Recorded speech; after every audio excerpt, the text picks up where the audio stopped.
entropy. Very important and interesting point to learn, interesting topic to learn, very important and interesting. Every science student loves entropy. Let's see what is that. Let's take a PV diagram for some cyclic process. I take some cyclic process. So a system starts at A and ends at A. Gas starts at A and ends at A in some cyclic process. Then what happens? What is the change in pressure? 0. What is the change in volume? 0. ఎందుకంటే ఎక్కడ pressure start అయిందో అక్కడికి వచ్చింది, ఎక్కడ volume start అయిందో అక్కడికి వచ్చింది. What is the change in temperature? That is also 0. PV మారలేదంటే పీవీ ఈక్వల్స్ ఎన్ఆర్టీ. టీ ఎలా మారుతుంది? మారదుగా, అది కూడా 0నే. What else 0? Delta U 0. మరి క్యూడబ్ల్యూలు అవి 0నా? కాదు. Q is equal to W. Cyclic ప్రాసెస్లో క్యూ ఈజ్ ఈక్వల్స్ ఏముంది? డబ్ల్యూ అవుతుంది. డబ్ల్యూ ఏంటి? Area of this loop. ఆ లూప్ పెద్దది అనుకోండి, పెద్ద లూప్ గీసాను అనుకోండి, పెద్ద హీట్ పెద్ద వర్క్. చిన్న లూప్ తీసాను అనుకో, చిన్న వర్క్ చిన్న హీట్. అందుకే ఒక పర్టికులర్ పాయింట్కి నువ్వు ప్రెషర్ చెప్పచ్చు, ఒక పర్టికులర్ పాయింట్కి వాల్యూమ్ చెప్పచ్చు, ఒక పర్టికులర్ పాయింట్కి టెంపరేచర్ చెప్పచ్చు, ఒక పర్టికులర్ పాయింట్కి ఇంటర్నల్ ఎనర్జీ చెప్పచ్చు, ఒక పర్టికులర్ పాయింట్కి ఎంత హీట్ ఉంది అని చెప్పచ్చు. సో ఇట్ డస్ నాట్, అంటే you can say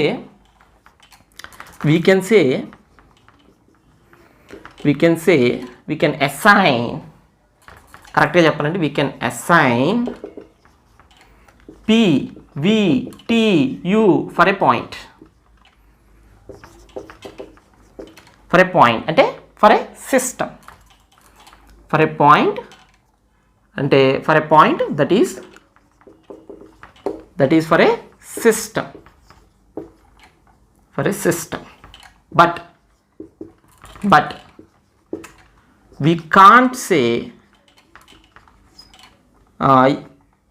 heat, particular heat. We can't say Q or W for a point. అంటే ఇంత హీట్ ఉంది, there is a heat in this much of heat is there in that system, is a wrong statement.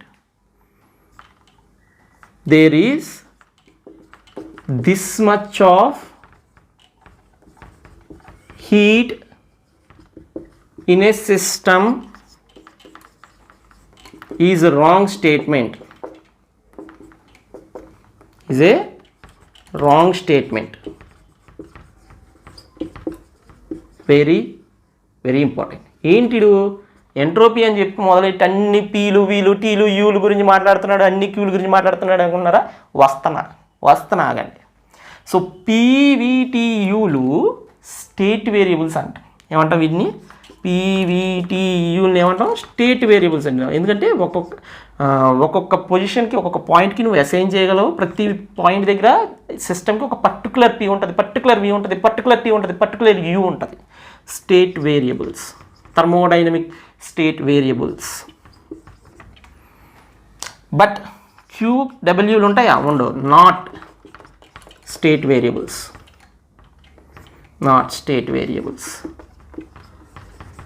అవి state variables కాదు. ఇప్పుడు Carnot ఏం చేసిందంటే ఇంకొక కొత్త స్టేట్ వేరియబుల్ని తీసుకొచ్చాడు. దాన్ని ఎంట్రోపీ అన్నాడు. ఏమన్నాడు? ఎంట్రోపీ అన్నాడు. ఎంట్రోపీ అంటే ఏంటి?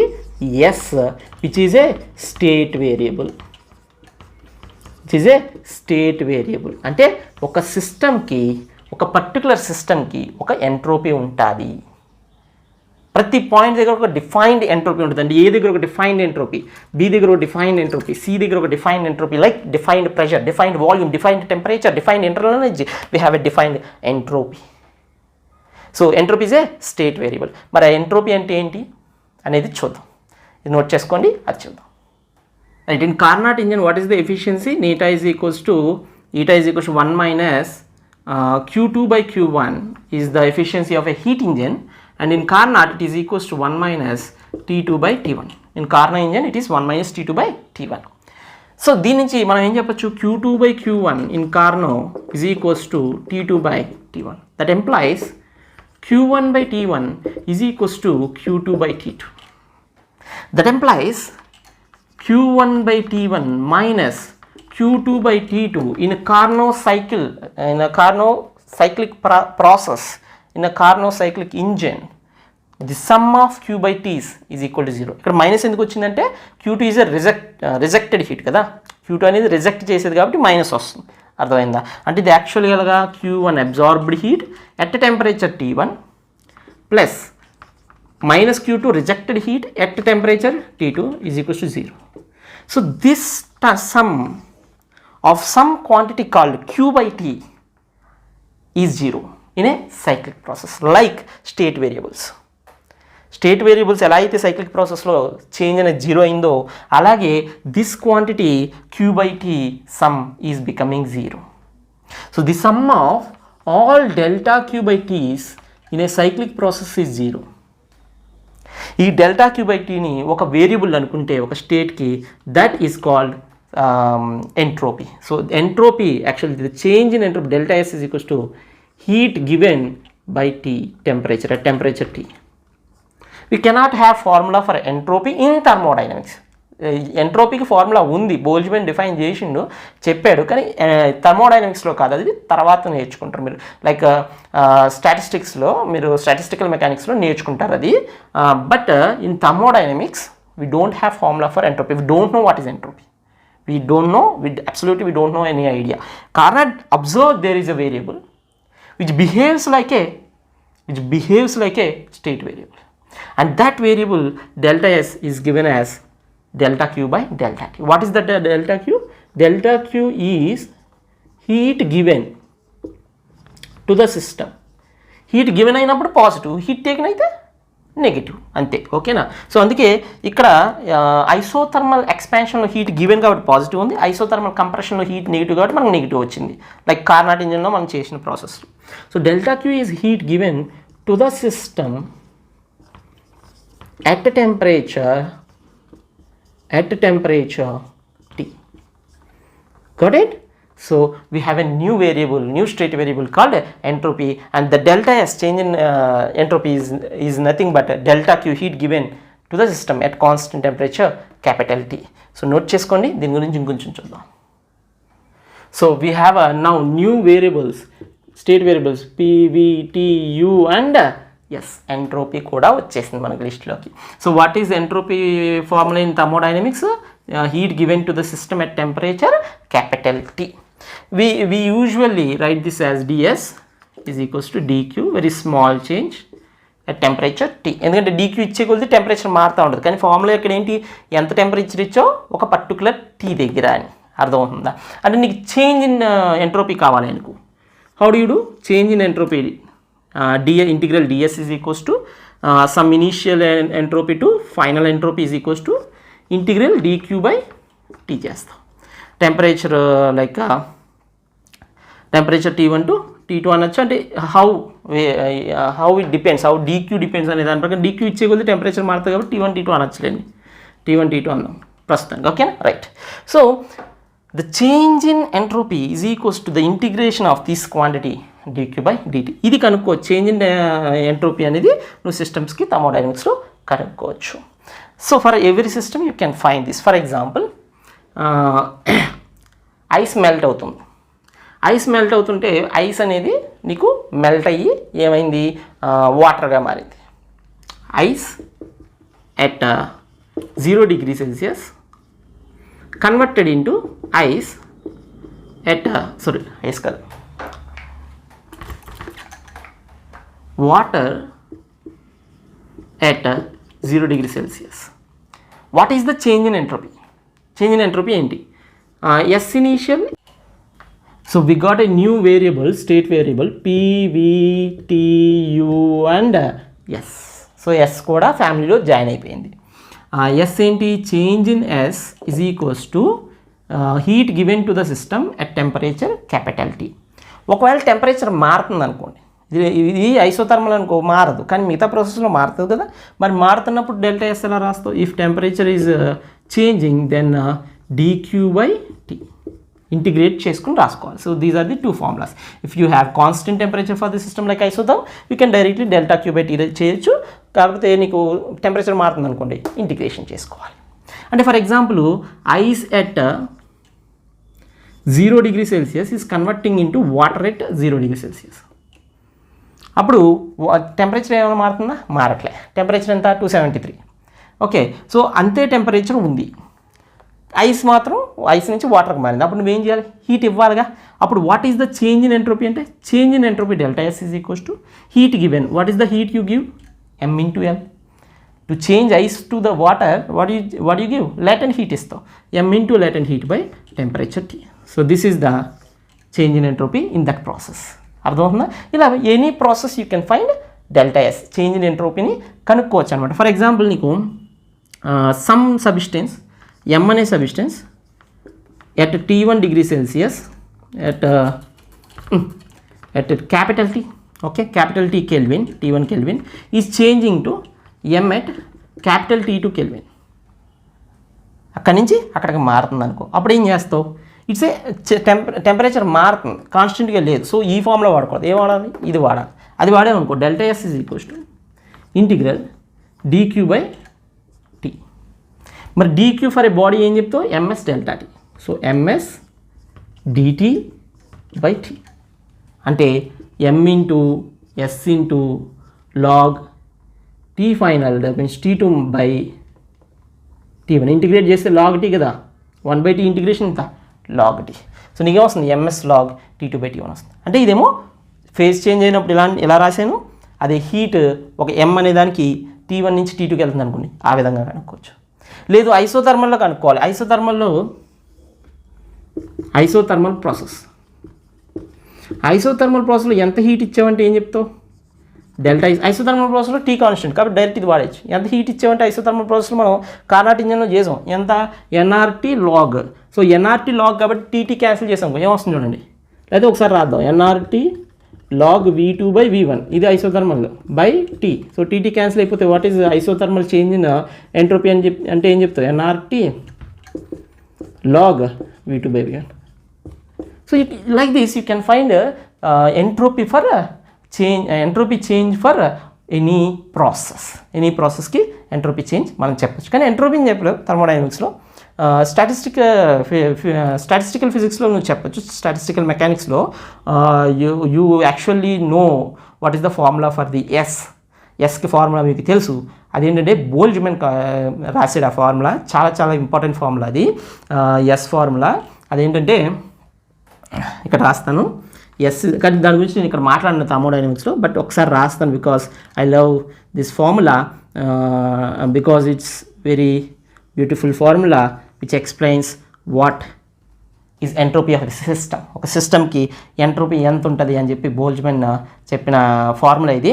ఈ ఫార్ములాని ఆయన సమాధి మీద చెక్కారనమాట. అంత గొప్ప ఫార్ములా ఇది. Because it is a lifetime work of Boltzmann. So ఈ ఫార్ములాని అతను సమాధి మీద చెక్కారు. ఓకే, ఇది నోట్ చేసుకోండి. ఇంకో పాయింట్ గుర్తుపెట్టుకోవాలి. Delta U is zero in cyclic process and delta U is independent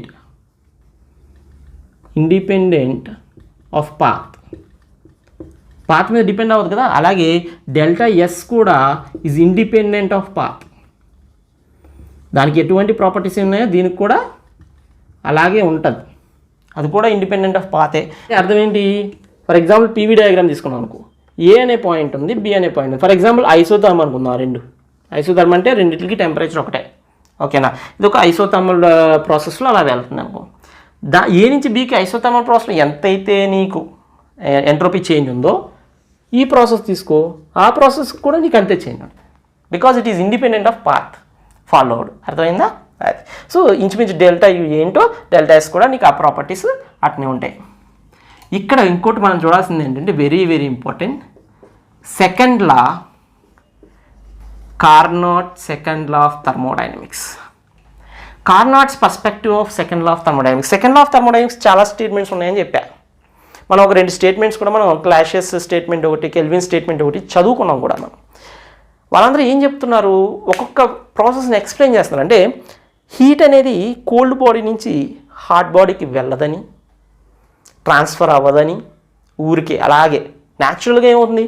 hot body నుంచి కోల్డ్ బాడీకి హీట్ ఫ్లో అవుతుంది. కానీ కోల్డ్ బాడీ నుంచి హాట్ బాడీకి ఫ్లో అవుతుందా? అవ్వదు. న్యాచురల్గా ఏమవుతుంది? వాటర్ హైట్ నుంచి ఎక్కువ హైట్ నుంచి తక్కువ హైట్ ఉన్న ప్రదేశానికి ఫ్లో అవుతుంది న్యాచురల్గా. కానీ తక్కువ హైట్ నుంచి ఎక్కువ హైట్కి వెళ్ళదు న్యాచురల్గా. నువ్వు పంపు చేస్తే వెళ్తుంది, అదే న్యాచురల్గా వెళ్ళదు.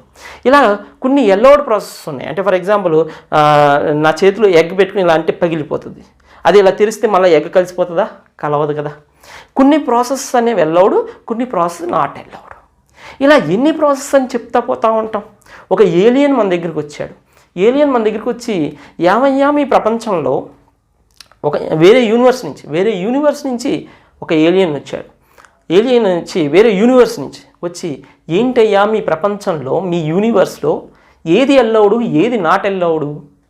ఎక్కువ టెంపరేచర్ కోల్డ్ బాడీ నుంచి హాట్ బాడీకి వెళ్తుందా? నీళ్లు అగపాతాళం నుంచి కొండ ప్రాంతానికి పైకి ఎక్కుతాయా అని అడిగితే నువ్వేం చెప్తావు? ఇలా ప్రతి ప్రాసెస్ని ఎక్స్ప్లెయిన్ చేసుకుంటా పోతావా? అప్పుడు కార్నట్ ఏమన్నాడంటే, no, the allowed things in the universe is allowed things in the universe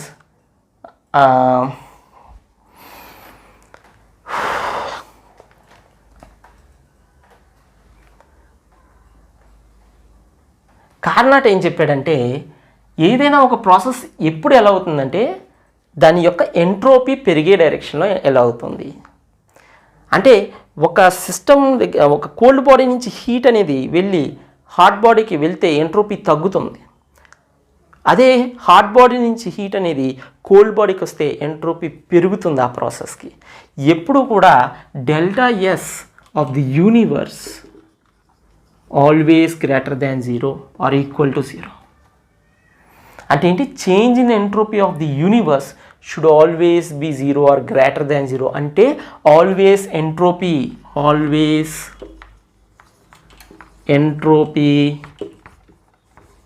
always the entropy of universe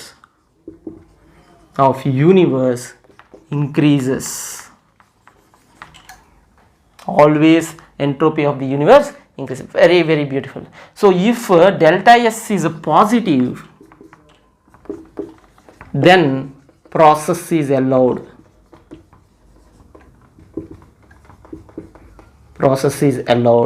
If delta is negative, then process is not allowed. Process is not allowed. అర్థమవుతుందా? So సింపుల్గా ఎందుకు మనకి heat అనేది cold body నుంచి hot బాడీకి వెళ్తుంది, heat అనేది hot body నుంచి కోల్డ్ బాడీకి వెళ్తుంది, కానీ కోల్డ్ బాడీ నుంచి హాట్ బాడీకి ఎందుకు రాదంటే, ఎప్పుడైతే హీట్ హాట్ బాడీ నుంచి కోల్డ్ బాడీకి వెళ్తుందో ఎంట్రోపీ పెరుగుతుంది, కోల్డ్ బాడీ నుంచి హాట్ బాడీకి వస్తే ఎంట్రోపీ తగ్గుతుంది. కాబట్టి first one is allowed, heat transfers from hot body to the cold body అన్నారు. అది ఎలాగో న్యూమరికల్గా కూడా చూద్దాం, ఇది నోట్ చేసుకోండి. Carnot delta S, Carnot is telling that delta S of the universe always increases. S of the universe always increases. That means delta S of the universe should be greater than or equal to 0. For example, ఇక్కడ ఒక hot body ఉంది. T1 is greater and T2 is lesser. ఇది sync, ఇది source నుంచి సింక్కి Q వచ్చింది. That is allowed. Sync నుంచి సోర్స్కి heat వెళ్ళింది, it is not allowed. This is not allowed, this is allowed. ఎందుకు? let us see. ఈ ప్రాసెస్లో డెల్టా ఎస్ కనుక్కుందాం. Okay, let's take this is first process, this is second process. ఓకేనా? First ప్రాసెస్లో delta S 1 is equals to sum of Q by Ts. ప్రాసెస్లో జరిగిన Q by టీస్ని some చేయాలి. ఇప్పుడు ఈ బాడీ క్యూ అనే హీట్ని లాస్ అయ్యింది. సో దానికి ఏమవుతుంది? మైనస్ క్యూ బై T1 అవుతుంది. ఎందుకంటే ఈ సోర్స్ అనేది క్యూని లాస్ అయింది. సో T1 దగ్గర లాస్ అయింది కాబట్టి క్యూ బై T1 అయింది, మైనస్ క్యూ బై T1 అయింది. ఇది క్యూని గెయిన్ అయింది కాబట్టి ప్లస్ క్యూ బై T2 అయింది. So what is delta S1? Delta S1 is Q into 1 by T2 minus 1 by T1. Here we know that T1 is greater than T2. T1 greater than T2 కాబట్టి ఇదేమవుతుంది? greater than 1 అవుతుంది. So delta S1 is greater than 0. Sorry, greater than 0 అవుతుంది, greater than 0 అవుతుంది. ఎందుకంటే T1 is greater than T2 కాబట్టి. Therefore it is allowed. Therefore first process is allowed. అది second process చూసాం. Delta S2 is equals to, ఇది Q loss అవుతుంది, ఇది Q gain అవుతుంది కాబట్టి Q by T1 minus Q by T2. That is a negative term. T పెద్దది కదా, T1 పెద్దది T2 కన్నా, సో అది నెగిటివ్ టర్మ్, అంటే delta S2 is negative. Therefore second process is not allowed. Very very important to understand. Note చేసుకోండి. So for a process, what is ds? ds is equals to dq by t. అంటే what is dq? dq is equals to t into ds. అంటే integral dq is equals to integral t ds. ఇలా రాసుకోవచ్చు. ఇదంతా ఎందుకు రాశాను అంటే, problems ఎలా ఇస్తాడంటే మనకి గ్రాఫ్స్ ఇస్తాడు. ఎవరెవరికి? టెంపరేచర్కి ఎంట్రోపీకి గ్రాఫ్ ఇస్తాడు. టెంపరేచర్కి ఎంట్రోపీ గ్రాఫ్స్ ఇచ్చి వాడి ఎఫిషియన్సీ కానీ ఇంకేదైనా అడగచ్చు. ఓకేనా? ఫర్ ఎగ్జాంపుల్ ఏదో గ్రాఫ్ ఇలా ఇచ్చాడు అనుకోండి, ఇది S1 ఇది S2 అలా ఏదో గ్రాఫ్ ఇచ్చాడు. ఓకే, ఎంట్రోపీకి టెంపరేచర్కి. అప్పుడు హీట్ గివెన్ ఏమవుతుంది?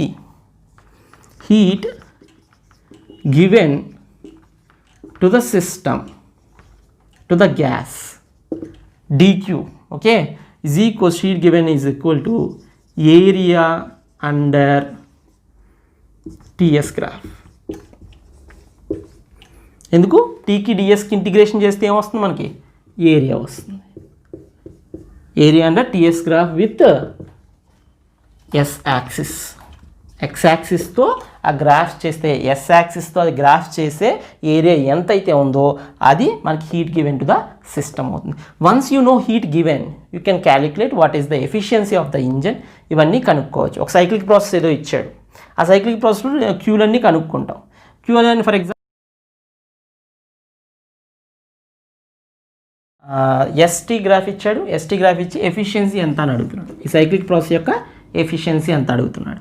మనకి ఎస్టీ గ్రాఫ్ ఇవ్వగానే మనకి ఏం తెలియాలి? Q is equals to integral T dT అని తెలియాలి.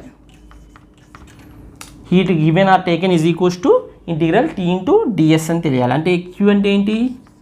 ఏరియా. ఓకేనా? ఈ విషయం తెలిస్తే ఈజీగా తెలిసిపోతుంది. ఇప్పుడు ఫస్ట్ ప్రాసెస్ తీసుకుందాం. ఫస్ట్ ప్రాసెస్కి ఏరియా ఎంత? ఏరియా ఎంత అంటే Q is equals to half into T not S not, ట్రయాంగిల్ది, అలాగే రెక్టాంగిల్ది T0 S0. So Q is equals to 3/2 T0 S0. Q1 first process. Q2 చూద్దాం. Q2 is equals to area. But ఇక్కడ చూడండి, ఇక్కడ S ఇంక్రీజ్ అవుతుంది కాబట్టి positive Q వస్తుంది. ఇక్కడ S ఏమవుతుంది? డిక్రీజ్ అవుతుంది కాబట్టి ఏమొస్తుంది? నెగిటివ్ Q వస్తుంది. సో మైనస్ S0 T0 అంటే area of this second one. Next third process తీసుకున్నాం అనుకో. థర్డ్ ప్రాసెస్ Q3 ఏమవుతుంది? 0 అవుతుంది. ఎందుకు? What S is fixed. S fixed అయితే డిఎస్ ఏమవుతుంది? 0. దెర్ ఇస్ నో ఏరియా అంటారు దిస్ 3. నో ఏరియా కాబట్టి 0. Okay, what is efficiency formula? Efficiency is equals to Q1 minus Q2 by Q1. Q1 ఎంత వచ్చింది? 3/2 T0 S0 minus S0 T0. నువ్వు అనొచ్చు, sir minus of minus plus అయిపోతాయి. అలా తీసుకోకూడదు. ఇక్కడ మైనస్ ఎందుకు తీసుకున్నాం అంటే అది రిజెక్టెడ్ హీట్ కాబట్టి మైనస్ తీసుకున్నాం. మళ్ళీ మైనస్ ఆఫ్ మైనస్ తీసుకుంటే ప్లస్ అవుద్ది. అక్కడ మైనస్ కావాలి మనకి, అర్థమైంది అది. So 3/2 T0 S0. So what you get? 1/2. So cancel అయిపోతే 1/2. పైనేమో 1/2, కిందేమో 3/2. 2 క్యాన్సిల్ అయిపోతే 1/3. అది ఎఫిషియన్సీ ఈజ్ 1/3. నోట్ చేసుకో.